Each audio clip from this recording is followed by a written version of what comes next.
Hey everyone, thank you so much for joining me. I am showing you a really cool nativity peg doll DIY. And you may have noticed that it's not usually me in our craft videos. And there's a reason for that. I am not a craft queen, but I am here to show you this today because you can do it too. It's fairly simple. I will post the supplies needed in the description, and I hope you enjoy and can follow along. All right, let's get started.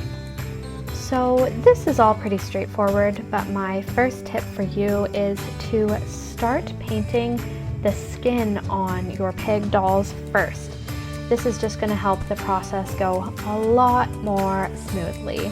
And I like to do a little bit of skin beyond the neck, just so it creates a little bit more of a fun neckline when you go to paint the clothes on. So as you see here, I am painting on the clothes. I did baby Jesus in a nice vanilla color, and I matched the Mary doll to that.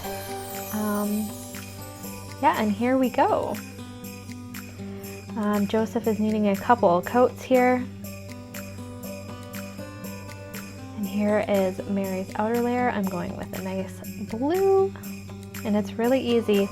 The paint dries really quickly, so you can go in quite fast between the layers.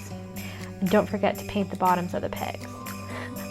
And here I'm drawing on Joseph's hair with a Sharpie. I'm doing a beard and hair with a Sharpie with a kind of a brush tip.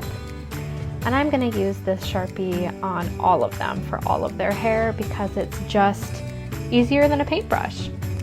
One thing that I wanted to highlight after all the clothes are drawn on is to take your paintbrush and take the stick end, and that's what we're going to use to draw the cheeks and the eyes on each doll.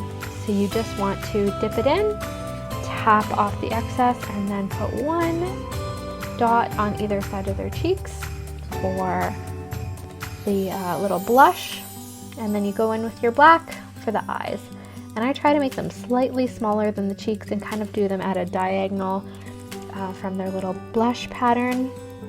And then at the end, you're going to want to put a clear coat of varnish over top just so the paint stays nice and put. So there you have it. You'll definitely want the paint to be dry before you do that. But yeah, there you have it.